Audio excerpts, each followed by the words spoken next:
अपने ऐब छुपा करके इकबाल, हर कोई कह रहा ज़माना ख़राब है। नाज़रीन, मैं हूँ बिस्मिल आफ्ताब आलम और आप देख रहे हैं उर्दू हिंदी नॉलेज चैनल। आइए, जो सिलसिला चल रहा था, आज ज़्यादा चीज़ें हम आपके सामने फालतू की बात नहीं करेंगे, टॉपिक पर बात करेंगे। एलटी ग्रेड का जो मेंस का एग्ज़ाम होने वाला है, इस पर बात करेंगे। और इसमें आज हम एक ऐसा टॉपिक आपके सामने लाए हैं। अख्तर शिरानी बहुत इंपॉर्टेंट राइटर हैं और उनकी नज़्म है नगमा ज़िंदगी। हम इस नज़्म के ज़रिए आपको आज ये सिखाना चाहेंगे, ये सिखाने की कोशिश करेंगे कि अगर ऐसा कोई भी सवाल फाइनल मेंस में आता है जिसके बारे में अमूमन आपको कुछ भी नहीं पता है, कुछ भी नहीं मालूम है, उसके बावजूद हम उस टॉपिक को कैसे हैंडल करें और आराम से कैसे लिखें और पूरे के पूरे नंबर कैसे ले आएँ। तो हमने टॉपिक मान लीजिए ये पकड़ लिया है और आज देखिए हम ये चीज़ आज हम आपको सिर्फ मजमून लिखना सिखाने के लिए आए हैं। ये टॉपिक हम आपको दिखा रहे हैं, नज़्म एक है और उस नज़्म में से ही कैसे आप अपनी जान को बचा करके किस तरह से एक एग्जामिनर को अपने ट्रैप में फंसा करके एक नंबर खींच सकते हैं। तो ये आपको मालूम है कि ये नाम है नगमा ज़िंदगी। अब आपको इस पर तुरंत विचार कर लेना चाहिए कि नगमा ज़िंदगी है तो ज़िंदगी एक नगमा की तरह है और इसी को तलमी और इस्तिआरा के ज़रिए शायर ने इस्तेमाल किया होगा, ज़ाहिर सी बात है। और ज़िंदगी को एक नगमा, एक लय, एक सुर, एक ताल के साथ जीने का हुनर बताया होगा। अब इन्हीं चीज़ों को अपने दिमाग में रखकर और पॉइंट बाय पॉइंट इसका जो है एक्सप्लेन करना शुरू कर दीजिए। ठीक है, तो आइए बात करेंगे। आप चैनल पर पहली बार आए हैं तो सब्सक्राइब करके जुड़ जाइएगा। अगर वीडियो आपको देखनी हो, अच्छी लगे तो लाइक कर सकते हैं, वरना डिसलाइक ज़रूर करें और अपना मशवरा ज़रूर दें। बाकी गलतियां जो होती हैं उनको भी ज़रूर बताएं। तो अख्तर शिरानी के इस वाले पॉइंट आउट को आप समझ गए। अब मान लीजिए ये नज़्म यहाँ पर ऐसे ना दी गई हो, नगमा ज़िंदगी अगर मान लीजिए अख्तर शिरानी की नहीं और मसलन आपने जैसे साखीनामा नहीं पढ़ी है इकबाल की, तो साखीनामा नज़्म आपने नहीं पढ़ी है, अब आपको उससे जान बचानी है और उन्होंने पूछ लिया कि साखीनामा की खुसूसियात और उसका खुलासे के साथ अपना उसकी मंजरकशी बताइए।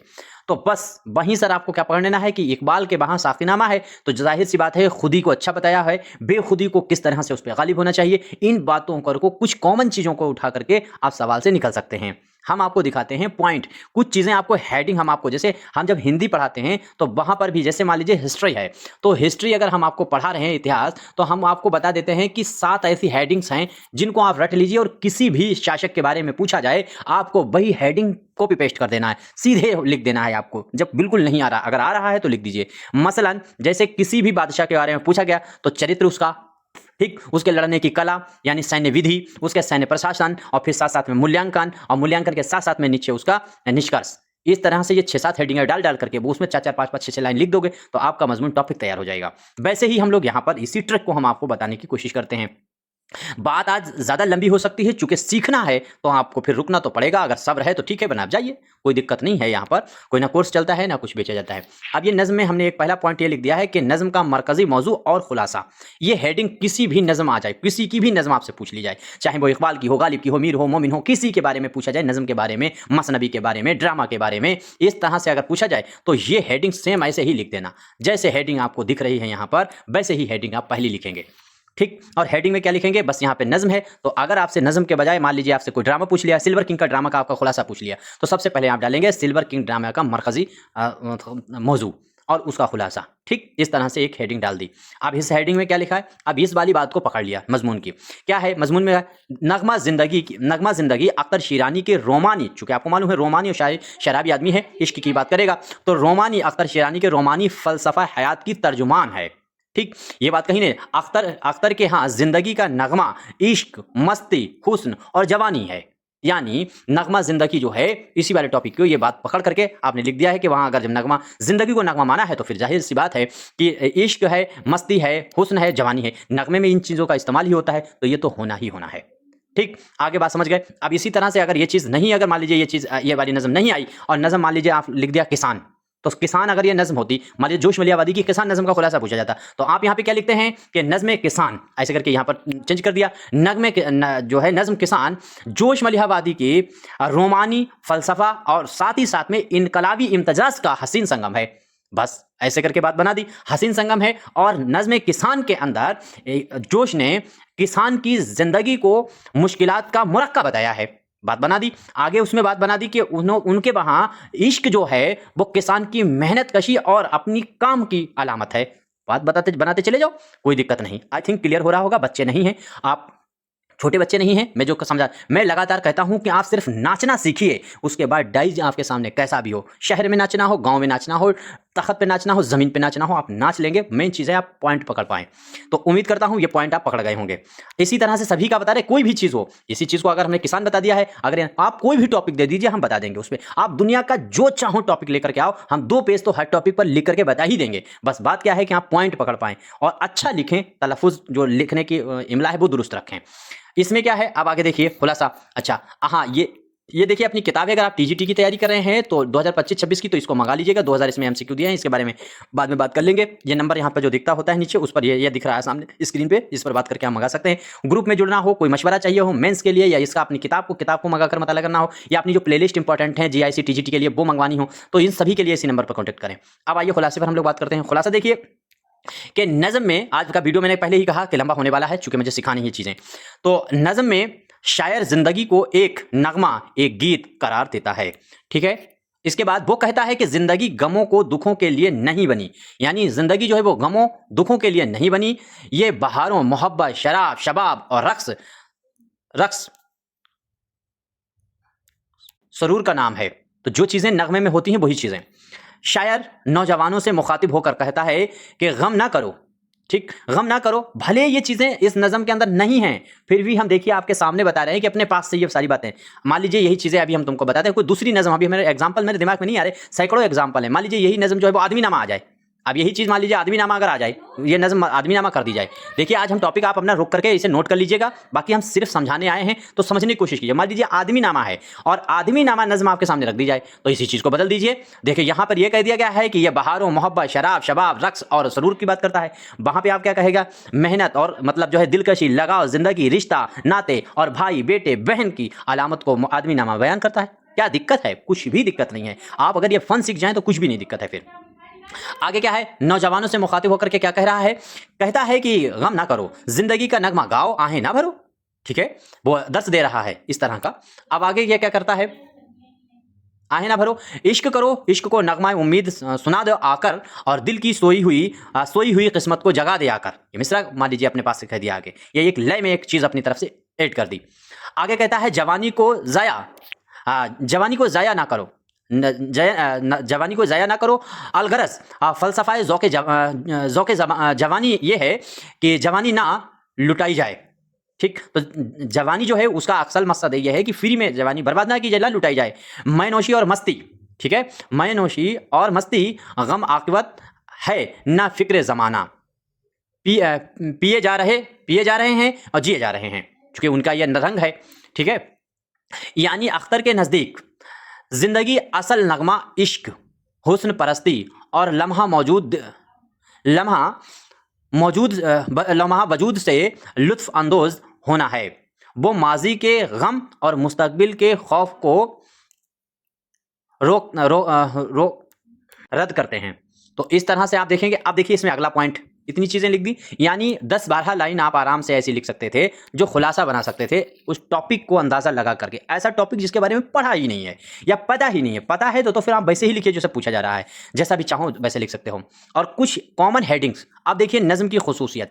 अब मान लीजिए मैंने अभी ऊपर एक खुसूसियत ये बताई थी, जो अब ये हेडिंग देख लीजिए, हेडिंग्स जरूर नोट कीजिए और फिर ये हेडिंग सभी में कॉमन रहेंगी। जैसे नज़म का मैंने मरकज़ी आपको बताया मौजू और खुलासा, तो ठीक है, अगर नज़म के जगह ड्रामा होता तो ड्रामा लिख देते, ज़हाक होता ज़हाक लिख देते, मसरबी होती है सैरुल बयान तो सैरुल बयान का मरकज़ी ख्याल और मौजू खुलासा लिख देते। यानी ये हेडिंग कॉमन है, कोई भी आपके सामने टॉपिक आए, ये हेडिंग कॉमन है। और इसके बाद में हेडिंग देखिए, अगली हेडिंग अगर आप डाल करके हेडिंग डाल के ले, और हेडिंग अगर आपने मान लीजिए 10 नंबर का अगर पेपर है और 10 नंबर क्वेश्चन, मतलब 10 नंबर का क्वेश्चन है, और अगर 10 हेडिंग डाल दी तो कितना भी काट पीट करे तब भी 7-8 नंबर वो दे ही देगा, अगर एक हेडिंग पर एक भी नंबर देने पर अगर वो आ गया।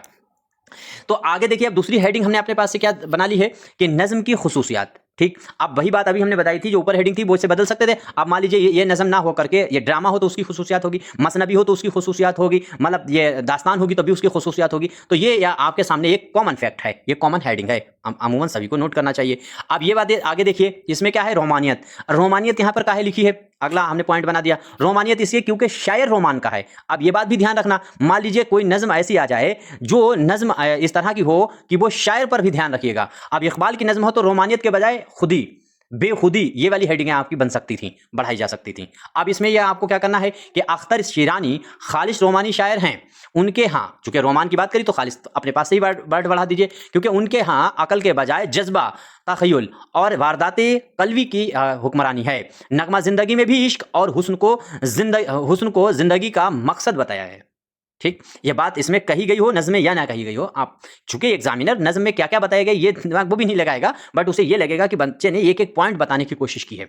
आगे इसमें देखिए अगली हेडिंग, तो यह है सेगा जो है तानीस, ये चीज़ आप देख लीजिएगा, इस्तेमाल इसमें किया गया है। अब ये इस्तेमाल किया गया है, ये सेगा तानीस है, सेगा वाहिद है, सेगा मुतकल्लिम है, ये जो चीज़ें होती हैं ड्रामा में इस्तेमाल होती हैं, दोहरा कैरेक्टर और भी चीज़ें हैं, तो वो हेडिंगें आप यहाँ से ऐड कर सकते हैं। ये नज़म है तो वो मतलब चीज़ें आप अपने शामिल कर लेंगे। अब अख्तर शिरानी ने उर्दू की रिवायत तोड़ी, वो महबूब को मुज़क्कर के बजाय मुअन्निस बना करके मुखातिब करते हैं। देखिए पहले जो उर्दू शायरी थी, ये देखिए अगर जैसे ही पढ़ेगा एग्जामिनर फट से नंबर देगा, फट से नंबर देगा, आपको हर हाल में देगा। जैसे आप किसी को इंटरव्यू देना चाह रहे हैं, इंटरव्यू जब देने जाते हैं तो अगर जो चीज़ आप चाहते हैं कि सवाल वहाँ से पूछा जाए इंटरव्यू में, तो आपको क्या करना चाहिए कि इंटरव्यू में उसी पॉइंट को थोड़ा सा जोर देकर के आना चाहिए। कि आप जैसे बताएं कि अपने बारे में कि हम ये कर लेते हैं वो कर लेते हैं, और आपको मालूम है कि हम क्रिकेट बहुत अच्छा खेल, मतलब क्रिकेट से हमारे सवाल पूछे जाए तो हम अच्छा एग्जामिनर को अपने ट्रैप में फंसा लेंगे, अपने जल में फंसा लेंगे। चूंकि वो 60-70 साल के भले हो चुके हों, लेकिन है तो इंसान ही, उनके पास भी खुदा ने जो दिमाग दिया है वो 200 पावर का दिया है और हमारे पास भी 200 पावर का है। तो बस सिर्फ हमें डरना नहीं है, कॉन्फिडेंस में रहना और आराम से वो ट्रैप में फंसेगा। ऐसा हम प्रैक्टिकली कर चुके हैं, कई एग्जामिनर को अपने ट्रैप में मैंने फंसाया हुआ है इंटरव्यू में, और वो इंटरव्यू मैंने क्रैक किए हैं। तो आप अगर चाहेंगे तो आपको वैसे वहां पर चतुराई क्या करनी है, चालाकी क्या करनी है, वही यहां पर लिखावट में चालाकी करनी है। वहां पर आप उसके साथ में क्या कहते हैं एग्जामिनर, जैसे आपको लगता है कि इसका ये सवाल मुझसे क्रिकेट पे पूछे, तो चूंकि आप सीधे सीधे यही बात कहें कि सर मैं क्रिकेट बहुत अच्छा खेलता हूं, ये बात 2-3 बार रिपीट कर दें, उसकी जो ईगो होता है प्रोफेसर का वो हट हो जाएगा और वो चल हम तुझसे क्रिकेट पर ही पूछ लेते हैं, और वो आपके जाल में फंस गया। उसके बाद आपसे क्रिकेट के सवाल पूछेगा और आप क्रिकेट पर पूरी तरीके से तैयारी बैठे हुए हैं। तो ऐसे ही एग्जामिनर का रिटर्न पेपर में भी है कि वो सवाल को अपने जिस हिसाब से दिया गया उसी ट्रैप में फंसाने की कोशिश करें। ये हम आपको एक फंडा बता रहे हैं। तो आज की वीडियो इसीलिए हम कह रहे थे लगातार लंबी होने वाली है। अब यहां पर ये चीज मैंने आपके सामने रख दी है। अब इस बंदे ने क्या करा है कि अख्तर शिरानी ने कि अपनी नज़म के अंदर जो पहले जो इस्तेमाल होता था, मुज़क्कर इस्तेमाल होता था, उसे मुअन्निस इस्तेमाल किया। यानी लड़की को लड़की के अंदर, पहले शायरी जब होती थी तो आप तुम मेरे पास होते हो, चूंकि लड़की के लिए कह रहे हैं, महबूब के लिए कह रहे हैं, उसके बाद होते हो ये लफ्ज़ लगाते थे, मुज़क्कर का इस्तेमाल करते थे ताकि लड़के वाले ढंग और रूप में इस्तेमाल किया जाए। और यहाँ पर इसने क्या करा, लड़की वाले जो कैरेक्टर है उसको लड़की के ही, मुअन्निस के ही अंदाज में इस्तेमाल किया। इसीलिए इसने अपनी नज़मों में सलमा है, उजरा है, रिहाना है, मतलब तमाम अपनी महबूबाओं का जिक्र कर दिया है। ये रुझान नगमा ज़िंदगी में भी मिलता है, तो नगमा ज़िंदगी में भी यही अंदाज इसने इस्तेमाल किया है। वही अल्लामा इकबाल की अगर नज़म आ जाए तो आप कह देंगे कि अल्लामा इकबाल की कोई सी भी नज़म आ जाए तो बस वही बात ये कह सकते हो कि इसी तरह से अल्लामा इकबाल ने इसमें खुदी और का भी फ़लसफ़ा डाला है। बस वो कॉमन चीज़ें हैं और ये बात उसके दिमाग में शाहीन का इस्तारा डाला है, फलानी चीज़ें डाली हैं, ढिमकानी चीज़ें डाली हैं, और चूंकि एग्जाम के बारे माइंड में उसके लिए इकबाल के बारे में नज़रिया पहले ही सेट है तो वो सही जाता है। हाँ सही तो कह रहा है बच्चा, ठीक है चलिए आगे बढ़िए। इस तरह से आप इस ट्रैप से चलेंगे। आगे देखिए अब हैयत। अब हैयत का क्या मैटर है, हैयत नहीं, हैयत से पहले इसमें एक और मैंने हेडिंग डाली है, वो है मौसीकियत और नगमगी। चूंकि नगमा, अब देखिए ये भी पॉइंट आप समझने की बात है। अब ये चाहे भले इनके वहाँ मौसीकियत इस नज़म में ना पाई जाती हो, नगमगी ना पाई जाती हो, तो लेकिन मैंने क्यों उसमें पॉइंट डाला, चूंकि जदीद नगमा के जो हैं गीत निगारी के मोजिद माने जाते हैं अख्तर शिरानी, तो ये उनकी बहुत बड़ी खूबी है, उसको यहीं पर पॉइंट आउट कर दिया गया। ठीक, अब इसमें देखिए इसमें क्या कहा है कि नज़म का नाम ही नगमा है, चूंकि नगमा ज़िंदगी रखा है। अख्तर की ज़बान में बुलाकर मौसीकियत है, बला की मौसीकियत है, ठीक, तरन्नुम है, रवानी है। अब उसमें क्या क्या होता है नगमा में, मौसीकी में, वो चीज़ें उसमें तुरंत बढ़ा दी, वही हेडिंग को ही हमने एक्सप्लेन कर दिया। तरन्नुम होता है, रवानी होती है, गीत होता है, साद होता है, संगीत होता है, मतलब आहंग होता है, तरन्नुम होता है, लय होती है, बहर होती है, वज़न होती है, तमाम और भी चीज़ें चाहो तो यहाँ पर बढ़ा सकते हैं, तो वो अपनी मर्जी और समय के हिसाब से आप करेंगे। ठीक, यही वजह है कि उनकी नज़्म जो है गाई जा सकती है। ठीक है, आप क्लियर हो गया होगा। यही चीज़ खुदी या बेखुदी या किसान या जो नज़में आपको, जैसे यही चीज़ अगर मान लीजिए अकबर इलाहाबादी की हो तो उसको फ़ौरन पलट दीजिए कि इनके वहाँ मगरिबियत की तंज़ है, तंज़ में ये चीज़ें हैं, तंज़ में इन्होंने कपड़े को निशाना बनाया है, तंज़ में इन्होंने चलन को निशाना बनाया है, तंज़ में इन्होंने अंग्रेज़ी ज़बान को निशाना बनाया। अब उसमें क्या क्या किया है ये ऐड कर दीजिए, आप आराम से आपकी हेडिंग एक्सप्लेन हो जाएगी। आगे देखिए, आगे है हैयत। अब हैयत का क्या मैटर होता है, हैयत का मतलब होता है डिजाइन, शक्ल। तो शक्ल में वही चीजें हैं कि जिस तरीके की इसने शक्ल इस्तेमाल की हो उन चीजों को ही आप इसमें बता सकते हैं हैयत में। तो अख्तर शिरानी ने अपनी हैयत में तजर्बे किए हैं, भाई डिफरेंट डिफरेंट चीज़ें लिखी हैं इसने गीत के अंदाज में, आज़ाद नज़म लिखी, मोरा नज़म लिखी, तो अलग अलग तरीके लिखी। इन्होंने पंजाबी माहिया, तो पंजाबी में माहिया छडेवेल नाते तोसिया, ये मतलब माहिया जो होते बड़े बड़े, उन माहिया का इसने इस्तेमाल किया है, उसका अंदाज में हिंदी के गीत का इस्तेमाल किया है, अंग्रेजी की जो सानेट है उसको इस्तेमाल कर दिया है, उर्दू में इन सभी चीज़ों को इसने बरता है। तो नगमा ज़िंदगी भी आज़ाद या फिर गीत की हैयत में लिखा है, ठीक है, हैयत में है। चूंकि मैं समझाता हुआ चलता हूं, ये सारी चीज़ें आप अपने पास नोट करिए, और फिर उसके बाद अगर फिर भी कोई कंफ्यूजन है तो फिर हर मरज़ की दवा है बिस्मिल्लाह। आगे देखिए, आगे क्या है, मैनोशी का तसव्वुर। अब मैनोशी का तसव्वुर भी, चूंकि अभी ये भी उसकी खूबी है, चूंकि शायर की खूबी है, तो उसी को भी एक पॉइंट आपने बना लिया है। तो शराबी तो था नंबर 1 का वो, आप तो पता है। तो शराबी होने की वजह से तो उसकी वो एक खूबी की नज़र से भी देखा जाता है। और शराबी एक तरफ है मैकदा और एक तरफ उसका घर, तो ये जो है ये वाली इसकी कंडीशन है अख्तर के। हाँ, शराब और गम गलत करने का जरिया है, ठीक। अब शराब के क्या है वजह कि उसके पास जो है हश्र को के अंदाज में लिखा गया, हमको हश्र हमको करेंगे पास शबाब पहले। आप देखते रहिए, चूंकि मैं समझाने की कोशिश पर ज़्यादा ध्यान दे रहा हूँ इसलिए पढ़ नहीं रहा हूँ।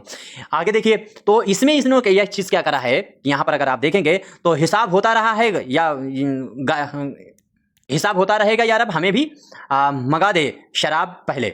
तो कह रहा है हिसाब होता रहेगा, ये मतलब एक अंदाज होता है ना शराबी का कि भाई पहले पिला दो फिर उसके बाद हम काम करेंगे, एक उसका स्टाइल है, एक उसका अंदाज है। तो उसी चीज़ को एक मिसरे के अंदाज में मैंने आपके सामने कोट करा दिया। और ज़िंदगी के नगमे में मैं का नशा भी शामिल है। अब ज़िंदगी जो है वो मैं का नशा ज़िंदगी में होना ज़रूरी है, ये उनका अपना फलसफा, अपनी नज़रिया है, इस चीज़ को यहाँ पर कोट कर दिया। आगे देखिए रजायत। अब ये भी एक खूबी के तौर पर है। देखिए, मायूसी के बजाय ज़िंदगी के लिए लुत्फ़ अंदोज़ होने का दर्स है, ठीक। तमन्नाओं को जिंदा, आरजुओं को जवां कर लो। अब ये होना ही चाहिए, मतलब ये सीख है ये। अब इसमें भी एक पॉइंट टू पॉइंट आगे बात करते हैं, 2-3। देखिए, अहदे शीरानी की नुमाइंदा।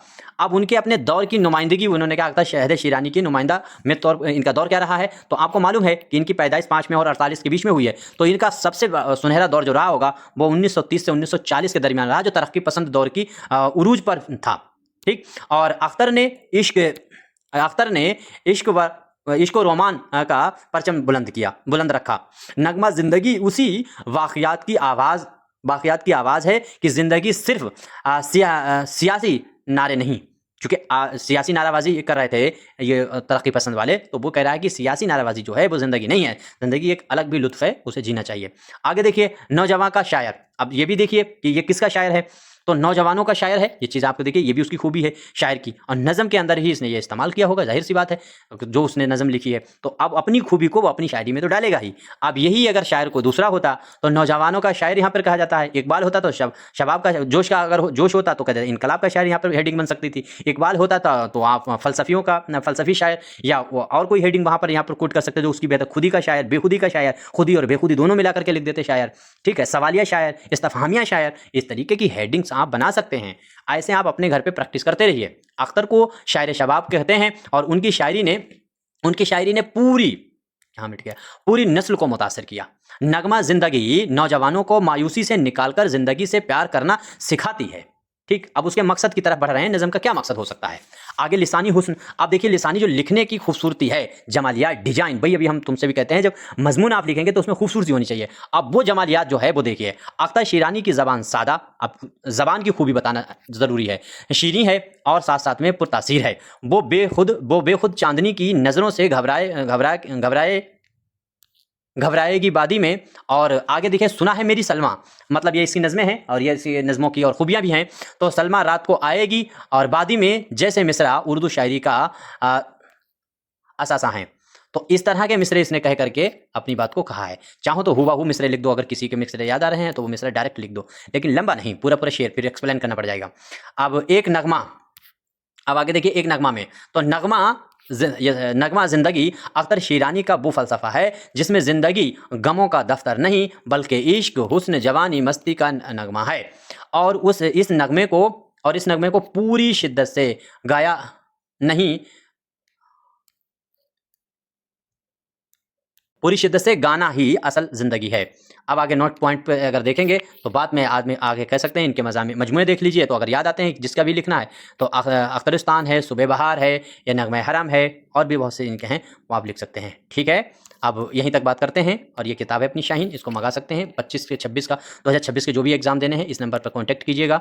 और इसमें मैंने बताया था 2000 MCQ हैं जो हर हाल में आपको लगाना है। PDF जो प्रैक्टिस मैंने कराई है वो पूरी देखनी है, तभी GIC और TGT का एग्जाम निकाल पाओगे, वरना तो निकलने से रहा। पेपर बहुत टफ और बहुत गहरा पूछ रहा है, और शाहीन बहुत गहरी किताब बनाई गई है। अब इसमें दूसरी चीज़ क्या है, इसमें नोट्स दिए हैं, वो नोट्स आपको तैयार करना होंगे। आप क्या आपका मशवरा है, आप कमेंट करके ज़रूर बताइएगा। कोई गलती हुई ज़रूर बताइएगा। आज की क्लास थोड़ा लंबा हो गई है, लेकिन आज की क्लास में आपको वो चीज़ें सीखने को मिली होंगी जो चीज़ें आपके काम ऐसी लगातार चीज़ें आप सिखाने के तौर पर हम आपके सामने मजमून भी लाते रहेंगे और सिखाने पर हम थोड़ा ज़्यादा गौर करेंगे। शुक्रिया, खुदा हाफ़िज़।